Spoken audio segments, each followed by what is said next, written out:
Alors, vous nous avez parlé de malentendu. Le malentendu, c'est la règle. On peut pas vraiment comprendre l'autre. On n'est pas à la place de l'autre. Vous avez tous les deux dit ça. Ok. Comment on utilise ça en pratique clinique? Parce que on a besoin quand même d'essayer de comprendre. On a besoin d'être à l'écoute de l'autre. Comment on se positionne, nous, vis-à-vis des patients? Et comment on aide les couples quand eux ont des problèmes de compréhension mutuelle? Le malentendu, ah oui, je reconnais ta logique, mais on n'a pas besoin de comprendre l'autre. On n'a pas besoin de comprendre l'autre. On a besoin de faire un cadre qui permette à l'autre de faire ce qu'il a à faire à sa propre manière pour lui-même. Mais on n'a pas besoin de comprendre. Ce serait terrible si quelqu'un venait me consulter avec un problème qu'il a depuis un certain temps, etc. Et que moi, tout d'un coup, je comprenne l'autre, je comprenne ses besoins, je comprenne sa problématique et que je lui donne la solution.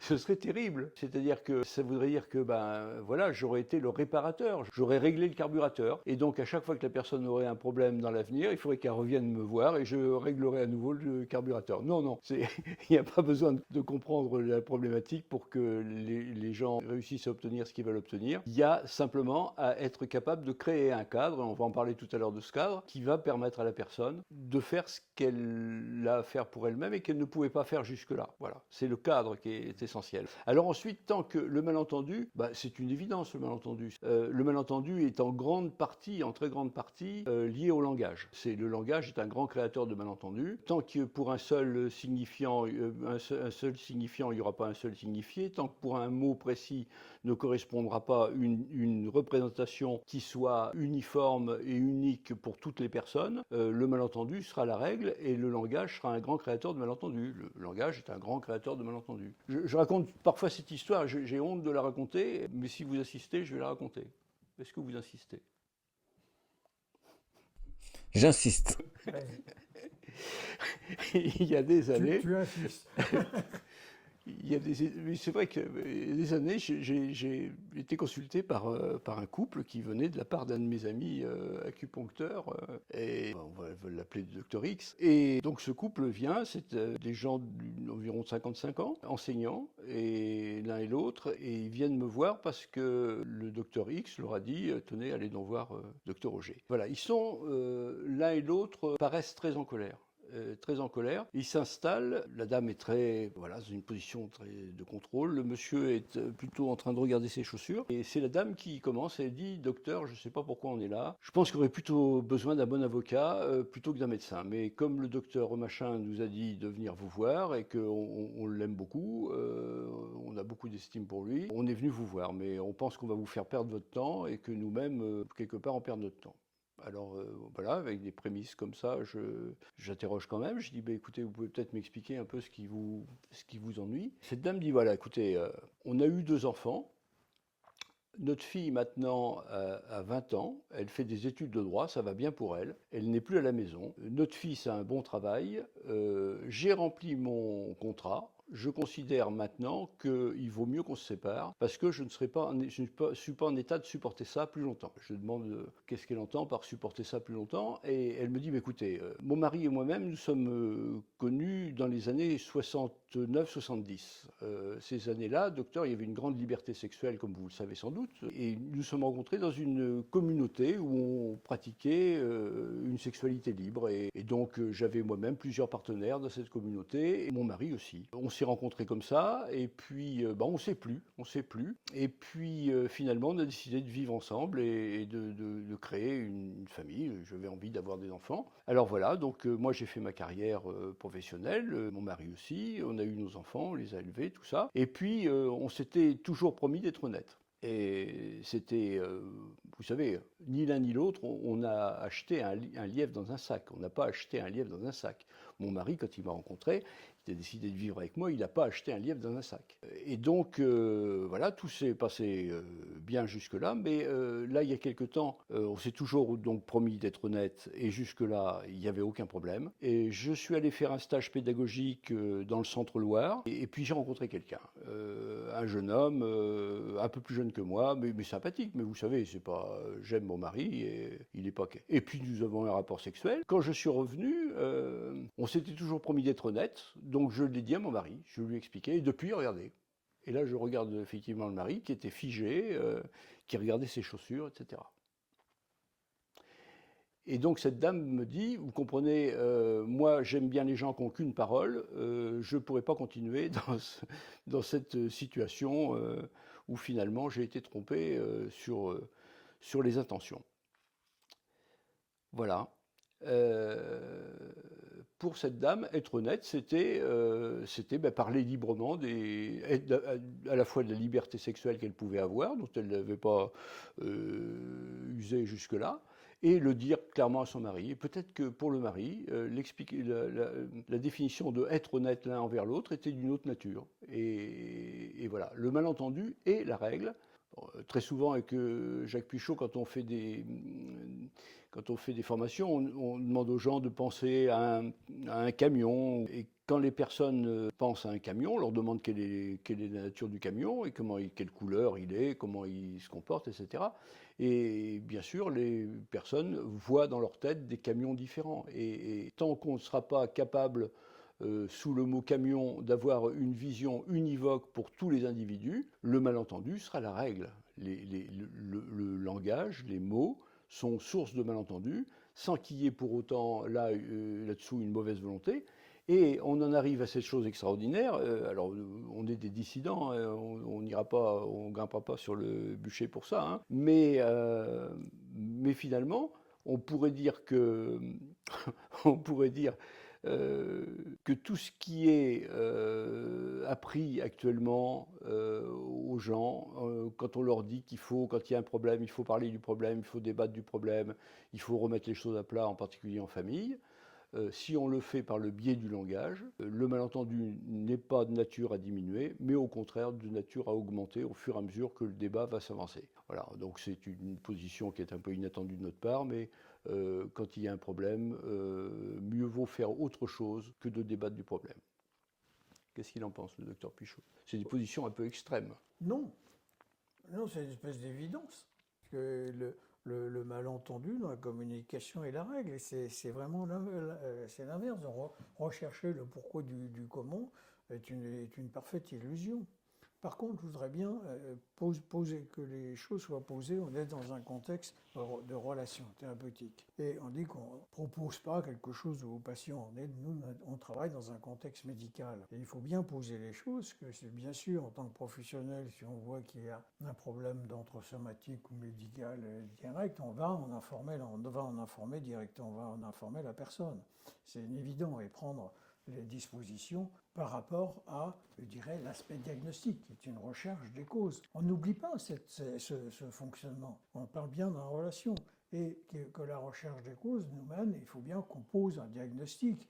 Et ces diagnostics vont servir à des statistiques. Mais c'est dans un autre registre. C'est vraiment dans un autre registre. Et que nous, traduire, c'est une traduction. Hein, c'est une traduction dans un autre cas, dans un autre domaine, comme il y a un langage juridique, comme il y a un langage médical, un langage statistique. Et pour nous, dans la relation, par contre, dans la relation, on a une formule qui dit « traduire, c'est trahir ». Alors, des fois, on va trahir volontairement pour poser un diagnostic, pour rentrer dans un autre domaine médical. Il y a ces deux aspects qui sont vraiment à prendre en compte et continuellement dans notre pratique. C'est la formulation du patient et elle seule recouvre sa réalité interne. C'est-à-dire que chaque fois qu'on va mettre un mot à la place de ce que la personne dit, quand on va la traduire, alors je raconte souvent cette petite histoire, là, j'étais allé voir un vieux monsieur qui était agriculteur et qui retraité et qui parlait charentais et qui me dit que le matin il allait nourrir les poules et les lapins dans le jardin, un jardin qui était un peu en pente, et quand il revenait, il avait senti dans la poitrine en remontant chez lui comme un gène. Alors ça m'avait étonné, comme un gène, comme une gêne d'ailleurs, sans doute c'est ce qu'il voulait dire. Alors c'est quoi cette gêne? Est-ce que c'était une douleur constrictive qui évoque éventuellement ou rétrosternale ou transfixiante, enfin, qui évoque éventuellement un problème coronarien ou bien tout simplement un problème digestif, une gastrite, la pyrosis, des remontées acides, enfin voilà, est-ce que c'était ça? Et donc, quand ce monsieur raconte cette histoire, je lui dis, ah oui, c'est un gène, mais ça vous serrait? Et il me dit, non, censément pas, un gène. Et je lui dis, oui, mais alors, c'était une douleur comme si on vous appuyait sur le thorax, là, comme ça, ou bien c'était une douleur qui correspondait entre les deux omoplates derrière, là, comme si ça vous traversait. Et il m'a regardé en disant, mais non, non, un gène simplement. Et donc je lui demande encore une fois pour faire préciser, je lui dis, mais ça vous brûlait, ça? Et là, j'ai senti qu'il s'énervait et qu'il commençait à trouver que je comprenais rien. Et il m'a dit, mais non, non, un gène. Et je lui ai dit, ce gène-là, est-ce que vous l'avez déjà eu autrefois? Et il me dit, ah oui, alors, ça m'était arrivé une fois en vélo, il y avait du vent et ça me l'a fait aussi, etc. Et là, on a pu commencer à travailler. Quand j'ai accepté sa terminologie, quand j'ai accepté de la reprendre, parce que cette terminologie et elle seule recouvrait son expérience et toutes mes traductions, mes tentatives de rechercher des choses qui sont propres au langage médical étaient inadaptées. Alors bien sûr, pour le courrier du cardiologue à qui j'ai envoyé cet homme dans la crainte d'un problème coronarien, bien sûr, j'ai évoqué une douleur constrictive, machin, etc. Mais avec le patient, c'est en parlant d'un gène qu'on a pu discuter tous les deux du problème. Donc, traduire, comme dit Jacques, traduire, c'est trahir. Et effectivement, dans la communication, pas dans notre travail de médecin. Hein. Dans notre travail de médecin, on va être des traducteurs, c'est-à-dire on va passer un message à nos confrères spécialistes, etc., ou nous-mêmes, dans notre ordinateur, on va marquer autre chose que ça. Mais dans la communication, oui, traduire, c'est trahir. On va rester au plus proche de ce que dit le patient, comme on dit. On va écrire, pour revenir à ce qu'on disait tout à l'heure, et avoir ces éléments, comme disait Jacques là, le mode de langage du patient, ses modalités sensorielles, etc. Et aussi beaucoup d'éléments, des éléments extrêmement importants sur ce qu'il a fait. Il nous le dit déjà, il avait déjà recherché des solutions, et quelquefois inaffables. Il a même fait de l'hypnose, vous vous rendez compte? Non, mais c'était un magnétiseur, il était... Mais bon, généralement, ils nous disent des choses qu'un médecin peut entendre. Et aussi, ce qu'ils ont fait, enfin, toutes leurs solutions, leurs solutions, tout ce qu'ils ont essayé, et qui quelquefois a marché un peu. Et aussi, ils nous apportent des moments où ils n'ont pas eu de problème, où ça s'est mieux passé pour eux. Et surtout, ils nous apportent aussi leurs croyances. Et eux, on n'a même pas besoin d'aller à la recherche de la causalité, parce qu'eux, ils en ont une. C'est naturel de rechercher une causalité. Et ils l'ont fait souvent. Et ils nous disent ça. Ils nous amènent ça dans ces 20 premières lignes. Si on les laisse parler, alors certains diraient, oui, mais il y en a, ils s'arrêtent au bout de deux phrases ou autre. On a une petite technique pour faire ce qu'on appelle la réitération. C'est non pas reformulation, c'est pas la même chose. La reformulation, c'est retrouver une formule qui reprend ce que dit le patient. Non, nous, la réitération, c'est reprendre le mot, à partir du mot. Justement pour ne pas trahir, pour ne pas reformuler, pour pas traduire. Et ça amène, généralement, tout ça fait ce déroulement. Et c'est ce que Jacques a nommé, d'une façon tout à fait, l'huile vierge de première pression. Je trouve cette expression, c'est l'huile vierge de première pression. Cette idée de recueillir, ce que dit le patient de façon exhaustive, c'est une des techniques qu'on utilise pour effectivement que la communication soit la meilleure possible avec le patient, puisqu'on va avoir là un échantillonnage de son langage qu'on va pouvoir reprendre éventuellement. Un moment assez fondateur de notre démarche concernant la grille TACT, c'est-à-dire ce fil rouge, cette façon de dérouler la thérapie, a été la lecture d'un travail, je crois, de 2001, donc qui est déjà 23 ans, au jour où je parle, qui est un travail une méta-analyse de Pete Strong, collaborateur sur quelles sont les caractéristiques des thérapies qui marchent en primary care. Dégager, dans les thérapies qui fonctionnent, il dégageait 3 points essentiels, tout en disant que peut importer l'obédience ou les théories auxquelles se rapportait le thérapeute. Dans les thérapies qui marchent, quelle que soit l'obédience du thérapeute ou ses croyances théoriques, on peut dégager trois éléments essentiels. Le premier élément, c'est la capacité à créer et à maintenir une relation de bonne qualité. La deuxième, c'est la capacité à établir une définition commune du problème, commune aux patients et aux thérapeutes, qui soit acceptable et par l'un et par l'autre. Et la troisième, c'est de promouvoir le changement. Donc ces 3 items, la capacité à établir une relation de qualité et à la maintenir. La deuxième, la capacité à établir avec le patient une définition du problème acceptable et par le thérapeute et par le patient. Et la troisième, la capacité à promouvoir le changement, nous ont grandement aidés. C'était des convictions que nous avions déjà.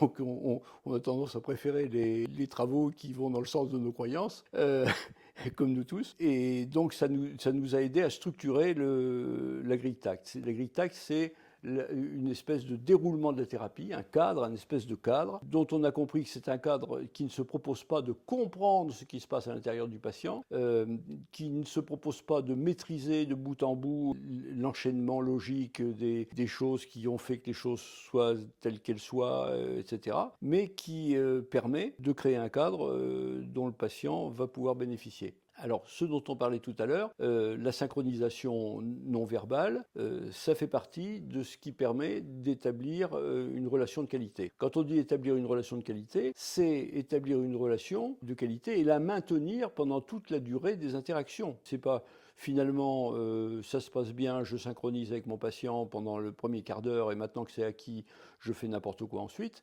Non, c'est une attention perpétuelle, cette attention.